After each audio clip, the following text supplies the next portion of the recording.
સોરઠ દેશ સોયામનો એમ કહેવાય.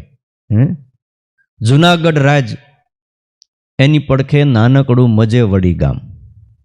અત્યારે તો એક થઈ ગયું કે ભેગું આઘું છે જી, થોડુંક આઘું છે. મજેવડી ગામ જુનાગઢની પહેલા આવે. મજેવડી દરવાજો કહેવાય, ત્યાંથી જુનાગઢમાં પ્રવેશ થાય. આ મજેવડી ગામમાં રજપૂતો બહુ રહેતા હતા. એક સમય હતો અને દેવડા રાજપૂતને ત્યાં એકની એક દીકરી જેનું નામ હતું રાણક. અને ભગવાને આ રાણક દેવીને છૂટે હાથે રૂપ આપેલું. ટૂંકમાં રાણકનું શારીરિક સૌંદર્ય, લાવણ્યતા આ બધું જ અદ્ભુત હતું. અને એમ કહેવાય છે કોઈ પણ પુષ્પની, કોઈ પણ ગુલાબની સુગંધ એ છાની રહેતી નથી. ઉડી ઉડીને ભ્રમર જે હોય ને એ આકર્ષિત થાય. એવી રીતે રાણકનું સૌંદર્ય જોઈ સોરઠમાં તો ઠીક, મજેવડીના ગુલાબની આ ખુશ્બુ વહેતી વહેતી ઠેઠ ગુજરાત સુધી પહોંચી. અને ગુજરાતમાં એ વખતે ગુજરાતના રાજવી પાટણ ગતિ સિદ્ધરાજ જયસિંહ આ ગુજરાતનું રાજ કરતા હતા. સિદ્ધરાજનું નામ ઇતિહાસમાં અમર થઈ ગયું છે. રાણકના સૌંદર્યની, એમની કુશળતાની અને ક્ષત્રિયોની સુરવીરતાની જ્યારે વાતો સાંભળી અને રાણકની તસવીર જ્યારે જોઈ, સહજ અંતરમાં એને અનુરાગ થયો અને અંકુર ફૂટ્યો. તાત્કાલિક સિદ્ધરાજ દેવડા રજપૂતને રાણક સાથેના લગ્નનું માંગું મોકલ્યું. લક્ષ્મી સામેથી ચાંદલો કરવા આવે ત્યારે કયો એવો મૂર્ખ માણસ હોય કે બેસી રહે.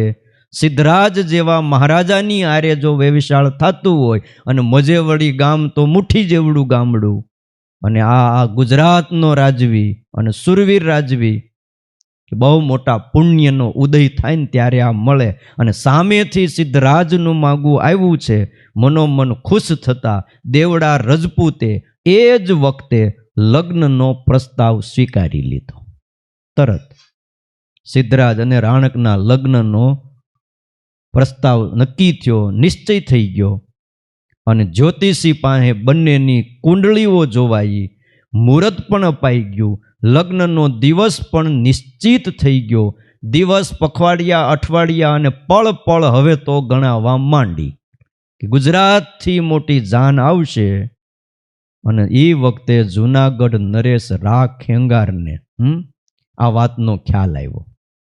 અને સિદ્ધરાજ મારા સોરઠની કોઈ સુંદરીને લઈ જાય એટલે એનું હૃદય હચમચી ગયું.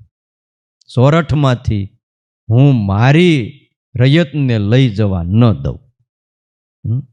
કારણ કે એ વખતે ગુજરાત અને સોરઠ આમ પ્રદેશ ગણાતું.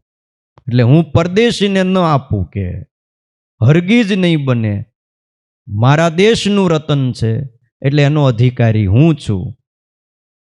એટલે સિદ્ધરાજ અને રાણકના લગ્નનો દિવસ આવે એ પહેલા જુનાગઢ નરેશ રા ખેંગાર મજેવડી ગામમાં આવી દેવડા રજપૂતોને ગમે તે રીતે મનાવી અને રાણકની હારે લગ્ન કરી લીધા. આવું આજે પણ બનતું હોય છે. બોલ, એક ગામમાં 2 જાન આવી. તે દી અમે એ ગામની બાજુમાં હતા. બોલો, ગામનું નામ ન દેવાય. મંદિરનું કામ હાલતું હતું. મને એક હરિભગત કે મને કે આવું થયું. મેં કીધું પણ 2 જાન કેવી રીતે? મને કે કન્યા એક ને 2 જાન આવી.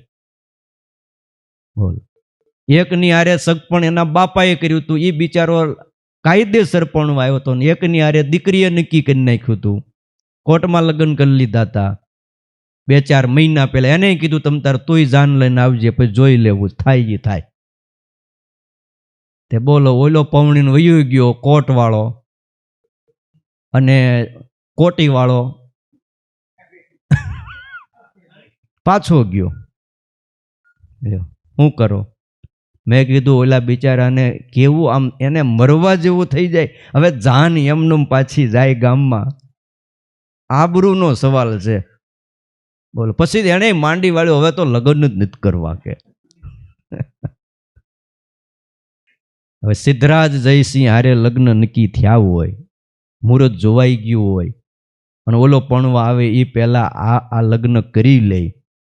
હવે આ બાજુ જુનાગઢ નરેશ રા ખેંગાર રાણકને પરણી ગયો ને એ સમાચાર ભાઈ કઈ પછી છાના રે સિદ્ધરાજ જયસિંહને મળ્યા અને સિદ્ધરાજ જયસિંહનો રંગ બદલાઈ ગયો. હૃદયમાં ક્રોધના તરંગો ઉભરાઈ ગયા. સગપણથી નિશ્ચિત કરેલી કોઈ સ્ત્રીને કોઈ ઉપાડી જાય, હવે એની પત્ની જ ગણાય, નક્કી થઈ ગયું હતું. સમ્રાટની ભાવિ પત્નીને કોઈ લઈ જાય ને રા ખેંગાર તો મારી પત્નીને લઈ ગયો છે, અને હવે હું તને જીવતો ન છોડું, પ્રતિજ્ઞા લેવાઈ ગઈ. અને ભાવિ નાદથી તે વખતે એમ કહેવાય સિદ્ધરાજ જયસિંહે જુનાગઢ નરેશ રા ખેંગારની ઉપર યુદ્ધનો મોરચો માંડ્યો. તલવાર ચાલતાની સાથે જ લોહીના ફુવારાઓ તેથી જુનાગઢમાં ઉડવા માંડ્યા સામસામા ભાઈઓ. અને એમ કહેવાય સમરાંગણની અંદર લાલ પાણીની નદીઓ માંડીતી વહેવા, માનવો કપાણા હતા. કોના માટે? ભયંકર, અતિ ભયંકર યુદ્ધ તે દી થયું હતું. ઇતિહાસના પાને આ યુદ્ધ લખાણું. સિદ્ધરાજની સામે રા ખેંગારની સેના ઓછી હતી, પણ કાચી જરાય નહોતી, કારણ કે મૂળ તો સોરઠનું પાણી. ક્ષત્રિયો હતા, એક પણ સેના એકબીજાને મચક આપવા તૈયાર નહોતી. વિજયની માળા કોને વર્ષે, વિજય કોને મળશે એ નક્કી નહોતું થતું. દિવસો જાય છે, સમય પસાર થાય છે, કલ્પના પણ ન થઈ શકે. ક્યારેક સિદ્ધરાજનું પલ્લું એ ઊંચું હોય તો ક્યારેક જુનાગઢ નરેશનું પલ્લું ઊંચું હોય. પણ એટલામાં એક કનસીબ ઘટના ઘટી. હવે જે વાત કરવી છે ને આપણે, વિશ્વાસઘાત ન કરવો. જ્યારે યુદ્ધ ચરમસીમાએ પહોંચ્યું કે આ જીતશે કે આ જીતશે, એ જ વખતે જુનાગઢ નરેશના હગ્ગા બે ભાણેજ, એકનું નામ દેશળ અને બીજાનું નામ વિશળ, રા ખેંગારને હગ્ગા મામાને દગો દીધો. પરાકાષ્ઠાના સમયે આ બે જણા સિદ્ધરાજ જયસિંહના પક્ષમાં જઈને ભળ્યા, બેહી ગયા. દેશળ અને વિશળ એણે જુનાગઢની અંદર આવવાના જેટલા ગુપ્ત રસ્તાઓ હતા એ બધા જ સિદ્ધરાજ જયસિંહને બતાવી દીધા. હવે સિદ્ધરાજે બમણા જોરથી જુનાગઢ ઉપર આક્રમણ કર્યું. ગુપ્ત રસ્તાઓ દ્વારા પાટણનું આખું મોટું સૈન્ય જુનાગઢની અંદર ઘુસાડી દીધું, પ્રવેશ કરી ગયું. અને ચારેય બાજુથી પછી તો વિરોધી સૈન્ય જોઈને જુનાગઢમાં તો લોકોનો ત્રાહિમામ થઈ ગયું. લોકો જ્યાં લાગ મળ્યો, જ્યાં જગ્યા મળી, એ ગામ છોડીને ખેતરમાં, કોઈ વાડીઓમાં, કોઈ બીજે ત્રીજે ભાગી ગયા. જુનાગઢ ખાલી થઈ ગયું. સિદ્ધરાજના સૈન્યોએ જુનાગઢને બધી બાજુથી ઘેરી લીધું, હચમચાવી નાખ્યું, અને આખીર જુનાગઢને કારમો પરાજય આપ્યો અને રા ખેંગારને પણ પરલોકના પંથે પ્રયાણ કરાવી દીધું. જુનાગઢની રાજ સત્તા ગઈ રા ખેંગારની, અને એના ઉપર સિદ્ધરાજ જયસિંહનું રાજ સ્થપાઈ ગયું. આટલી જ વાર લાગે લ્યો. બીજા દિવસે જુનાગઢ નરેશ હવે સિદ્ધરાજ જયસિંહની સામે સભા ભરાણી. ગામ લોકોની ખબર પડી ગઈ કે હવે વિજય થઈ ગયો, એટલે પાછા બધાય ગામમાં આવ્યા. પ્રજા ઉપર પછી રાજાઓ જે જીતી જાય એ હાથ ન ઉપાડતા, એને બધી પાછી વ્યવસ્થા આપતા હતા. એટલે બધા આવ્યા, મોટી સભા ભરાણી કે આજથી સિદ્ધરાજના હાથ નીચે હવે જુનાગઢની સત્તા કોને હોપાય. વિજય થઈ જાય પછી ન્યાય એ રોકાય નહીં, એનું રાજ પાટણ હોય ન્યા જ વયા જાય, પણ આ કોકને સોંપી દેવામાં આવે અને પછી એની પાસેથી વાર્ષિક કર લેવામાં આવે. એ ખંડિયા રાજા કહેવાય અને ઓલો ચક્રવર્તી રાજા કહેવાય. એટલે જુનાગઢની સત્તા કોણ સંભાળશે? નિર્ણય સંભળાવવા સભામાં સાંભળવા ઘણા લોકો આવ્યા હતા. દેસળ વિસળ જેવા કેટલાક તો એવું જ માનતા હતા કે ખંડિયા રાજા તરીકે સ્થાપના દેસળની અને વિસળની થાય. ત્યાં તો સિદ્ધરાજ જયસિંહે જુનાગઢના એ રાજના સિંહાસન ઉપરથી આદેશ કર્યો કે જુનાગઢની રાજધરા એની સુકાન સજ્જન મહેતાને સોંપવામાં આવે છે. નામ જાહેર થઈ ગયું. આપણે નહોતું થોડાક દી પહેલા, થોડાક મહિના પહેલા, કોને હોપવામાં આવશે, કોના નામ આવ્યા, કોઈને ખબર નહોતી, એના નામ આવ્યા. અટકળો બધાને ખોટી પડી, પેલા આ થાય, પેલાને આ મળશે, ઓલાને આ મળશે, બધા તૈયાર થઈને બેઠા હતા. કોને મળી? એમ આ બધાએ અટકળ કરી હતી. જુનાગઢની સત્તા આ દેસળ અને વિસળને જ મળે, કારણ કે ખરે ટાણે એણે સિદ્ધરાજ જયસિંહને સાથ આપ્યો હતો. પણ ત્યાં નામ જાહેર થયું કે જુનાગઢનો વહીવટ સજ્જન મહેતા સંભાળશે. એ પુરોહિતને સોંપ્યો, એને સોંપ્યો. ખંડિયા રાજા તરીકે એની નિમણૂક કરવામાં આવે છે. રાજ્યાભિષેક પણ પુરોહિતને પૂછી શુભ મુહૂર્તે એના જ મસ્તક ઉપર કરવામાં આવશે. કળશ ઢોળાઈ જશે. આવી આજ્ઞા ફરકાવી. ત્યારે મોઢું મલકાવીને ઉપરથી બધાયની હારે પછી તાળ્યું તો દેસળ અને વિસળે પાડવી જ પડે. શું જાય અંદર અણગમો, પણ ઉપરથી બધાયની હારે તાળીઓ પાડી ખુશ થયા. અંદરથી નાખુશ હતા, પણ વિચાર આવ્યો કે એ તો ઠીક છે. મનમાં જે બધા સંકલ્પો કર્યા હતા ને જુનાગઢના રાજા તો આપણે જ બનશું, પણ એ સંકલ્પ અધૂરા રહ્યા. પણ મનમાં થયું રાજ નહીં તો કાંઈ નહીં, પણ મંત્રીશ્વરનું પદ તો બધાયને એવું હતું. પ્રજાની ખબર પડી ગઈ કે આ બે જણાએ દગો દીધો એટલે રાખ ખેંગારનું મૃત્યુ થયું. તો હવે મંત્રીનું પદ તો આ બે જણાને સિદ્ધરાજ આપે જ ખરા. રાજાના પદનું તો પ્રદાન થઈ ગયું. પણ ત્યાં સભામાંથી એક ઝીણો અવાજ આવ્યો કે દેસળ અને વિસળને કયા પદથી અલંકૃત કરવામાં આવશે, એને કયું પદ આપવામાં આવશે. ત્યારે મહારાજા બોલ્યા કે જુનાગઢ ઉપર જે મને વિજય મળ્યો છે એનું કારણ દેસળ અને વિસળ જ છે. જો એ બે ન હોત તો જુનાગઢ ઉપર મને વિજય ન મળત.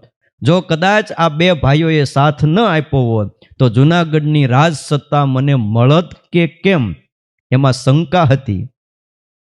રાખેંગારના આક્રમણ સામે પીછે હઠ પણ અમારે કરવી પડત. ભલે અમારી સેના મોટી હતી, પણ એના સુરવીરો એવા હતા. પણ કદાચ દેસળ અને વિસળને એમના આ શુભ કાર્યના બદલામાં ફળ તરીકે હું આપું છું મોત. જાહેર કરી દીધું. શું આપું છું? આ મને જે સપોર્ટ આપ્યો એના માટે નહીં કે ત્યાં તો આમ હેકારોની શું વાત કરો, જેના કારણે વિજય મળ્યો એને મોતની સજા? તો કે નહીં, જરાય નહીં.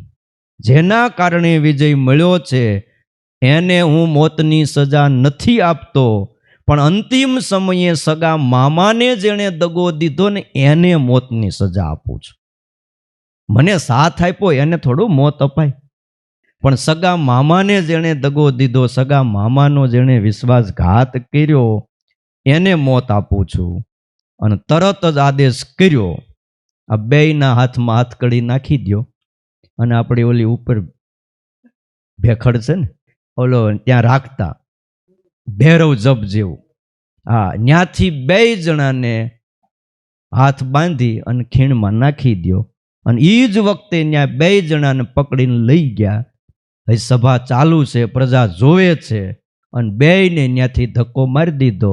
અને કાળી ચીસની નો અવાજ હવને સંભળાણો. દર્દનાશ, આમ હૃદય હચમચાવી નાખે એવો અવાજ હતો. પણ શું થાય?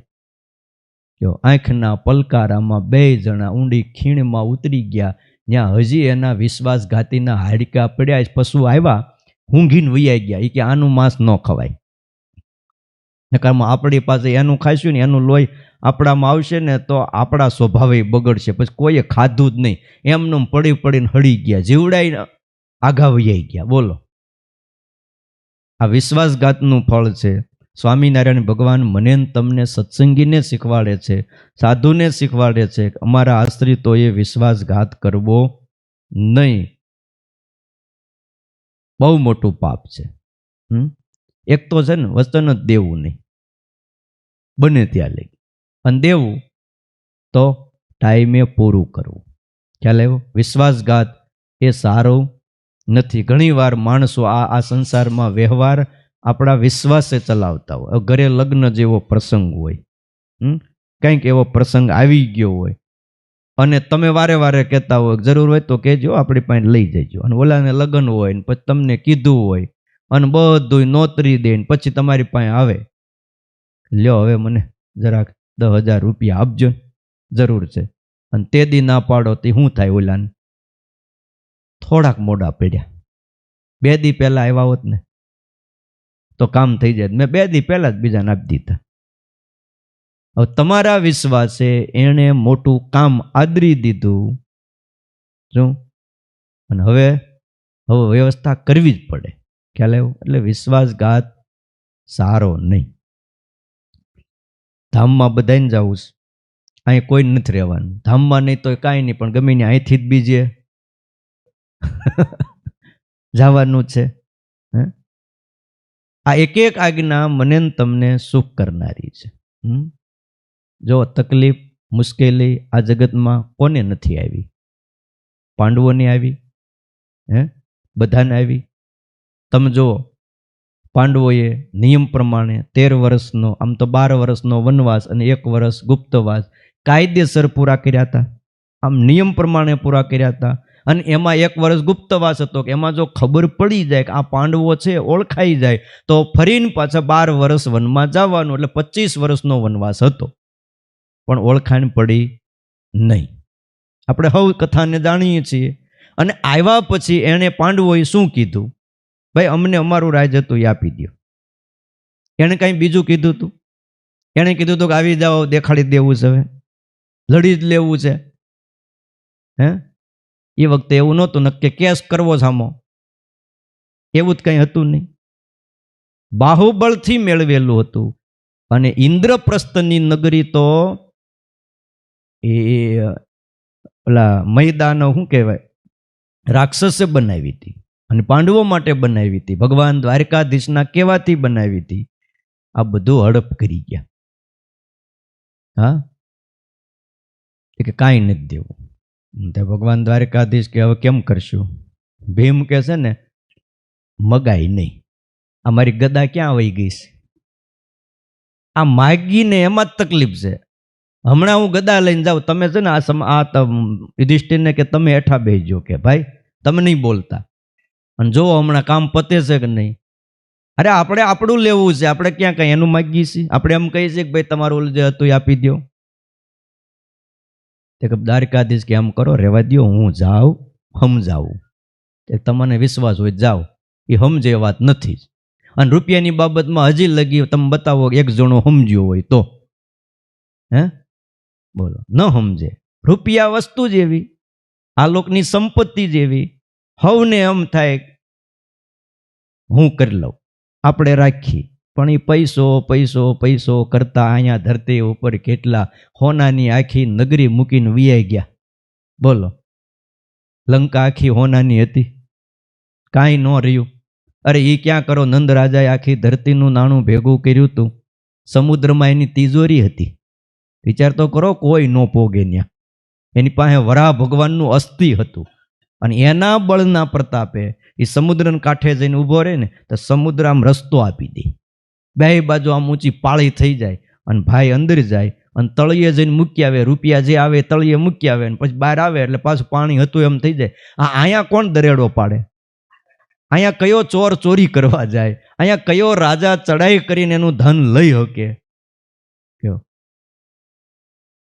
નારદજીને થયું કે ઓહો, આ તો બધું ભેગું કરીને આ કોઈને ખાતોય નથી, ખાવા દેતોય નથી, ક્યાંય ધન ન રહ્યું. પછી એકવાર ઊંટ વેચવા માટે કાઢ્યો એણે, હાવ સસ્તો, રૂપિયામાં ઊંટ.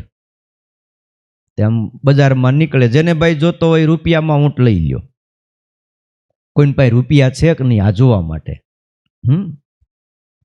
એમાં એક મુસલમાનનો છોકરો એની અમ્માને કીધું, અમ્મા મારે ઊંટ જોઈ છે, મુજે ઊંટ લે દો. એની માં કે પણ રૂપિયા હોવા જોઈએ ને, ક્યાંય રાજાએ રૂપિયા નથી રહેવા દીધા, ને ગમે એમ કરો છોકરો પગ પછાડે. એટલે ત્યારે એની અમ્માએ કીધું, તો જા તારા બાપને જ્યારે દફનાવ્યા ને ત્યારે એને મોઢામાં કે એની ઉપર કંઈક 2 રૂપિયા 5 રૂપિયા મૂક્યા હતા, કે રૂપિયા ત્યાં મૂક્યા છે, ત્યાંથી ખોદીને લઈ લે. તે ઓલા કબર ખોદીને એમાંથી રૂપિયો લઈને આપ્યો નંદ રાજાને. ખબર પડી કે રૂપિયા ક્યાંથી આવ્યા, તો કબરમાંથી જેટલી કબર હતી એ બધી ખોદાવી નાખી, ત્યાંથી રૂપિયા કાઢી લીધા, અને એ રૂપિયા લઈને પાછા ધોઈ નાખ્યા. હો એમ મરદાના મોઢામાં હોય એટલે અપવિત્ર ગણાય ને પવિત્ર. રૂપિયો કોઈ દી તમને ક્યાંય એમ થયું કે આ હા હા આ ઓલાને ઘરે ગયો ભળાઈને આવ્યો મારને જ જોતો, તમે ના પાડો કોઈ દી? માંસ વેચતા હોય એના હાથમાં હોય, અને ઘણા તો આમ તમે આમ કરતા હોય, થૂકના લબ્બા ચોપડતા હોય, અને એ તમારા હાથમાં આવે તોય તમે આમ કરીને પાછું ખિસ્સામાં નાખી દો ને, કઈ એમ થાય કે આ લેવાય હવે. હે બોલો, ને બીજે બધી અભડાઈ જાય. તે કબરો ખોદાવી નાખી. પછી નારદજીને થયું કે ઓહો હો હદ થઈ ગઈ.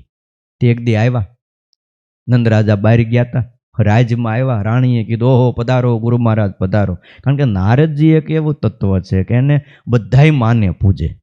કે રાણીઓએ સ્વાગત કરીને નારદજીને પધરાવ્યા, ભોજન કરીને જમાડ્યા. નારદજી જમવા બેઠા, જમતા જમતા કે તમારા ઉપર રાજાને હેત કેવું? અરે મારા માટે મરી મટે કે રાજા, તમે વેમમાં છો રાણીબા.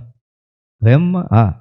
તો આના પહેલા તમારે એક સોંક કહેવાય, એના બીજા રાણી હતા કે નહીં રાજાને, હા એ તો સ્વર્ગવાસી થયા અને 5-6 વર્ષ થઈ ગયા. કે પણ 5-6 વર્ષ થઈ ગયા તો એ રાજાને તમારા કરતા હજી એમાં હેત વધારે. અરે કે હોતા હશે કે આંગળી તૂટે એવું હેત અમારી હારે છે. તો કે ના ના તમે વેમમાં છો, ઓલી મરી ગઈ ને એનું હાડકું હજી રાજા ખેસના છેડે બાંધીને રાખે છે, હોનાની ડાબલી છે અને એમાં એ હાડકું છે. હું વાત કરો, એ મરી ગઈ એનું હાડકું રાખે છે. હું થોડો ખોટું બોલું? તમારું ખાધું મારે તમારું ખોટું બોલાય?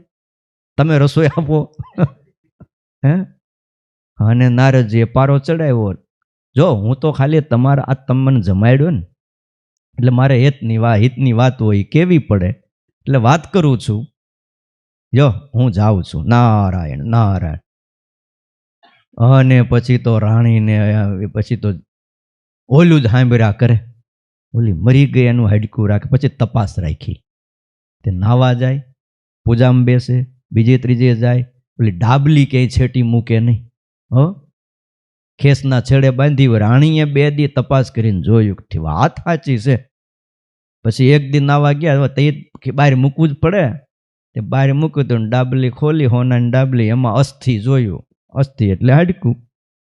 અને રાણીને થઈ ગયું નક્કી, નારદજી કહેતા હતા એ જ વાત સાચી છે. એ લઈને નાખી દીધું ચૂલા. હે હવે તિજોરીની ચાવી ચૂલામાં નાખી દીધી. ચૂલામાં પછી અગ્નિ રહેવા દે? બહુ લાંબો સમય અગ્નિ હાલે. ઓલામાં શું થોડોક હોય ત્યાં લઈ લ્યો એટલે, બાકી ત્યાં અગ્નિ હાડકું ન રહેવા દે. ઘણા એમ કે અમુક હાડકા બળે નહીં. ભાઈ હવે અગ્નિ છે ને લોઢું ઓગાળ નાખે, કાંઈ ન રહેવા દે. હાડકું બળી ગયું. અસ્થિ વરાહ ભગવાનનું હતું એ બળી ગયું. ડાબલી પાછી પેક કરી દીધી હતી. ઓલા નાઈ નાવ્યા, ડાબલી પાછી ખેસે બાંધી દીધી. જમવા બેઠા નાઈ ધોઈને, એટલે વાત નીકળી કે તમે ઓલી રાણી વહી ગઈ, એને 5-6 વર્ષ થયા, હજી એનું હાડકું હારે ને હારે રાખો? તે કઈ રાણી કે હાલે ઓલી મારી શોખ નહીં, પણ હવે હું કાંઈ એનું હાડકું થોડો રાખું કે? તમને હજી એના વિશે વધારે હેત છે, અને કોઈ બાઈ સહન ન કરી શકે. એમાં સ્ત્રીનો સ્વભાવ. એટલે ભાઈ એવું કાંઈ નથી કે આ તને ચડાવ્યા કોણે કે, હે તો હાવ સાચું કહો તો ઓલું હાડકું કોનું રાખતા હતા, પણ એ કે ક્યાં છે એમ કરી આને ખ્યાલ આવ્યો, એને ઓલો ખેસ પાયો ડબલી હારે નારે રાખતા, ડબલી ખોલી અંદર અસ્થિ નહીં, એટલે એ ગયું ક્યાં હાડકું? તે કહે એ તો હવે ઓલી રાણીનું હાડકું હતું, મેં ચૂલામાં નાખી દીધું. અરે પણ ચૂલામાં એ હે કીધું ને ત્યાં એટેક આવી ગયો ને ઓલું 1 2 3 એટેક નહીં, પણ પહેલા જ એટેકે વૈયા ગયા. કારણ કે આટલું બધું ધન, હીરા માણેક મોતી ઝવેરાત સંપત્તિ માત્ર એને સમુદ્રને તળિયે રાખી હતી. હવે એની ચાવી વહી ગઈ, હવે ખોલવું કેમ? એ અસ્થિ હોય ને ત્યાં જાય ને તો જ ખુલે. સમુદ્ર રસ્તો આપે, નહીં તો રસ્તો ન આપે. અને નાણું બધું સમુદ્રમાં તળિયે પડ્યું છે. જો કોઈ મરણિયા થાય લેવા જાય તો હજી પડ્યું છે. આ અમથું નથી નીકળતું. નંદરાજાએ બધું ન્યા જ નાખ્યું હતું. ધન વસ્તુ એવી છે. ભાઈઓએ પણ વિશ્વાસઘાત ન કરવો. જે ભાઈઓએ ભાગ પડતા હોય એ કાયદેસર પાડી દેવા. ખ્યાલ આવ્યો? એમાં વિશ્વાસઘાત કરવા જાઓ, અમુક છુપાવો તો દુઃખ આવ્યા વિના રે નહીં. રૂપિયા આજ છે ને કાલ નથી. રૂપિયાને મહત્વ ન દેવાય, સંબંધને વધારે મહત્વ અપાય. સંબંધ હોય તો ક્યારેક કામ લાગે, બાકી રૂપિયા એમનું પડ્યા રે. તમે જુઓ જે આ કોરોનો થયો, રૂપિયાવાળા પાસે કે બધા પાસે રૂપિયા તો ઘણા હતા, કામ આવે તો શું કામ આવે? સંબંધ કામ આવે. તે રૂપિયા નહોતા જંખતા. કોક પડખે ઊભો રહે ને આ રોગ વખતે, એવી જંખ ના થતી. કોક પડખે રહે તો સારું. રૂપિયા તો હતા જ ને. સાહેબોને કીધું હતું તમે માગો એટલે આપો, પણ કાંઈક કરો એમ. કોઈને પડખે ઊભા ન રહેવા દીધા. ભગવાનના ભક્તોએ કોઈનો વિશ્વાસઘાત ન કરવો શાસ્ત્રમાં ના પડી છે. કોઈ લેણા દેણી વખતે બીજી ત્રીજી રીતે તકલીફ હોય, 5 દી 15 દી મહિનો 2 મહિનો મોડું આપો. તકલીફ હોય તો અપાય, પણ પછી વિશ્વાસઘાત કરવો કે હવે થાય એ કલ્યો નથી દેવા લે. ત્યારે આ વસ્તુ હરિભગતને શોભતી નથી. કયો મુશ્કેલી બધાને હોય. જેમ આપણે મુશ્કેલી હોય એમ હામાવાળાએ દીધા હોય. તમે એમ માનો એને મુશ્કેલ ન હોય?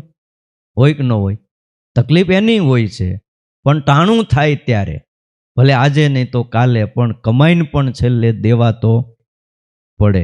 હવને દેવા પડે. ઓલા આપણે લખીએ છીએ ભાઈ જન્મ ધરીને પણ છેલ્લે દેવા પડે. બોલો, એ તો આ જન્મે નહીં તો નથી. અમુક ઓલા સારંગપુરમાં વાઘા ખાચરનો દીકરો હતો, 18 વર્ષનો થયો, કોઈ કામ ન કરે, નુકસાની એટલે નુકસાની જ કર્યા કરે. ગોળા તોડી નાખે, ઊંધા વાળી દે, વાસડા છોડી મૂકે, અને પાછા ઓલા ધાવવા મળે, ફળિયામાં ઊભો રહે કેળે હાથ રાખીને. એ જો આપણે કાંઈ નથી હો, કોકની ગાયને વાસડો ધાવેશ. હું તો કહી દઉં છું કે કોકની ગાયને, હવે એના જ ઘરમાં પાછું આવું કરે. એનો જ દીકરો વાઘા ખાચરનો. વાઘા ખાચર કંટાળી ગયા. ગોપાળાનંદ સ્વામી પાસે આવીને કે સ્વામી આનું કંઈક કરો ને. શું કરવું? આવો છોકરો છે, નુકસાન ને નુકસાન, થાકી ગયો છું. બીજાનો હોય ને તો 2 ધોલ મારીને કહેવાય આને ક્યાં મૂકવા જાવો, આને શું કહેવું? સ્વામીએ જરા ત્રિકાલદર્શી આંખો બંધ કરીને જોયું કે સ્વામી કે વાઘા ખાચર 18 વર્ષ પહેલા તમારે ત્યાં કોઈ હાથી હતો? તો હતો ને. શું નામ હતું? આ નામ હતું. ઠીક, એને પછી કેટલા રૂપિયા આપતા વરસ દાડે? તો કે વરસ દાડો મારે ત્યાં ખેતીવાડી બધું કામ કરતો, પણ મેં કોઈ દી કાંઈ દીધું નહીં. જ્યારે દિવાળી ઉપર માગવા આવે તો 1-2 જોડી કપડાં લઈ દઉં કે ગોલકીના, તારે શું કરવા છે રૂપિયા? ખાઈ પીને મજા કરીને કે આવતા વર્ષે લઈ જાય છે. એમ કરતા 18 વર્ષ કામ કરાવ્યું અને કંઈ દીધું નહીં. તો સ્વામી કે બસ એ જ આવ્યો લેવા. કેટલા વર્ષ થયા છે? તો 17 વર્ષ થયા. તો 1 વર્ષ વાટ જુઓ પછી વયો જાય. એ 18 વર્ષ લઈને જાય છે. એટલે આપણે તો બસ જન્મ તો લેવો નથી એવું પછી નક્કી કરીને બેઠા છે. હે તો આ જન્મે જે કાંઈ હોય એ શું કરવું? સ્વામિનારાયણ ભગવાને પણ ઝીણાભાઈનું ઋણ માથે ન રાખ્યું. કમળસિંહ વાંઝાની સેવા કરી હતી. મહારાજ કે અમારે માથે ઋણ છે ઝીણાભાઈનું. તે બોલો ઠેઠ ગઢપુરથી જુનાગઢ ગયા અને ઝીણાભાઈની પાલખી છેલ્લે સ્વધામ વયા ગયા પછી સ્વામિનારાયણ ભગવાનને ખંભે ઉપાડી અને દામોદર કુંડ સુધી મહારાજ પાલખી લઈને ચાલ્યા. સંતો કે લાવો મહારાજ અમે ઉપાડ લઈ. મહારાજ કે નહીં, અમારી માથે ઋણ છે, એટલે કોઈનું ઋણ ભગવાન નથી રાખતા, તો આપણે પણ રાખવું નહીં. કોઈનો વિશ્વાસઘાત ન કરવો. અને પછી છેલ્લે કીધું પોતાના વિશ્વાસઘાતો સ્વશ્લાઘા સ્વમુખે ન ચ, પોતાના મુખે કરીને પોતાની પ્રશંસા પણ કરવી નહીં, કારણ કે પોતાના મુખે પોતાની પ્રશંસા કરે એના પુણ્યને બાળી દે છે. એ વાત આપણે આવતીકાલે સાંભળશું. સહજાનંદ સ્વામી મહારાજ.